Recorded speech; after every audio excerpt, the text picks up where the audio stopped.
वहां का जो नियम है, मुखे भगवान नाम हृदय भगवत रूपम हस्तौ अगलितम फलम नवमास गर्भवती वत चलनम। कैसे परिक्रमा का विधान बताया है?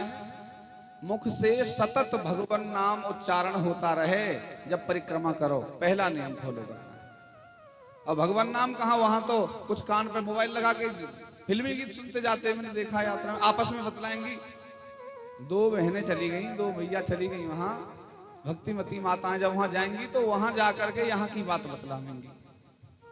अधिकांश कोई कीर्तन करता हुआ बिरला ही कोई कीर्तन करके परिक्रमा करता है, अन्यथा सारी रास्ते चर्चा जो होती है वो यहाँ की, जहां छोड़कर गए हैं यहीं की चर्चा होती है।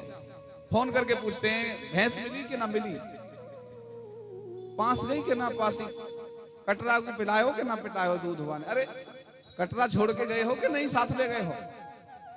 ये साथ नहीं लेके जाना चाहिए,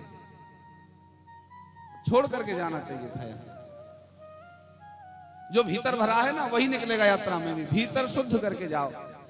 एक मित्र मूर्ख था, उसका एक मित्र, अब ये मूर्ख जो मित्र है ससुराल जा रहा है, और ससुराल जा रहा तो बीच रास्ते में एक मित्र मिल गया। अरे भैया मैं तो तुमको ही देख रहा था, तुम कहाँ से आ रहे हो? बोले मैं तो ऐसे ही अभी खेत से आया हूँ। अच्छा सुन, ससुराल चल रहे हो? अरे बोले मेरे पास कपड़े नहीं है। अरे कपड़े हम पे हैं, कपड़े हैं तो चलो। और कपड़े उस अपने ही पहना दिए और अपनी ससुराल को मित्र को ले गया।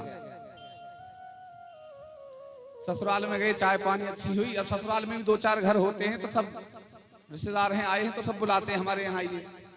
एक घर गए बैठने के लिए, तो वहां मित्र के साथ गया। वहां जब राम राम श्याम श्याम दुआ सलाम हुई, प्रणाम हुआ, बताया, परिचय दिया, ये कौन है? आप तो हम जानते ही। ये बोले ये हमारे मित्र हैं, बहुत अच्छे मित्र हैं हमारे, एक बार में ही चल दिए हमारे कहने से। एक बार कहा चल दिए, इनमें कपड़े नहीं थे तो इन्होंने कहा कि कपड़े ही नहीं है, तो हम बोले हमारे पहन लो, तो ये कपड़े हमारे ही हैं। अब मित्र बड़ा कर बोले लाया क्यों था? मैं आता ही नहीं, मैं जा रहा हूं। बाहर निकला घर से, मित्र चल दिया, मैं नहीं रुकूंगा तेरे साथ, तेने तो मेरा अपमान कर दिया। अरे बोले क्या हुआ? बोले बता, बेइज्जती करवाने लाया है? कपड़े तेरे बताना जरूरी था?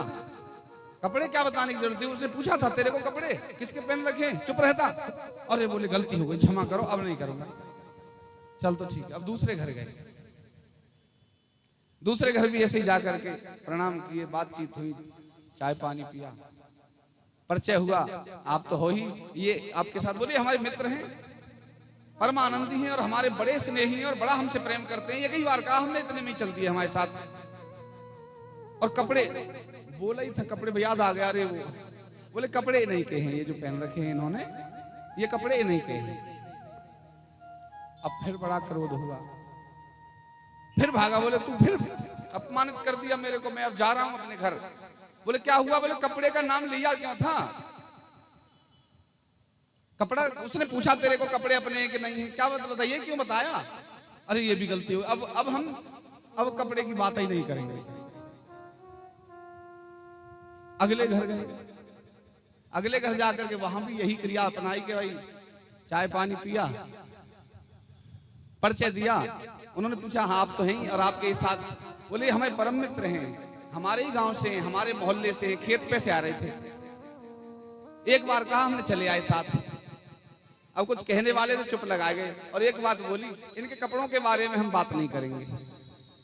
बोलो गोविंद भगवान की। जब जो भीतर भरा है ना कपड़ा, उसके दिमाग में मेरा कपड़ा पहन के आया, तो वो कहीं भी जाए, ससुराल क्यों ना पहुंच जाए, उसके भीतर से वही कूड़ा निकलेगा बाहर, हर प्रकार से। भगवान नाम का फल जब प्राप्त होता है, जब अंतःकरण शुद्ध हो जाए। चूंकि भगवान के बिना अंतःकरण का भी कोई पर्याय नहीं है, कोई अर्थ नहीं, अर्थहीन है। शरीर भी अर्थहीन है, इसका भी कोई महत्व नहीं है, क्योंकि भगवान ही है जो इस संसार को चलाता है। अब दृष्टांत से समझते हैं।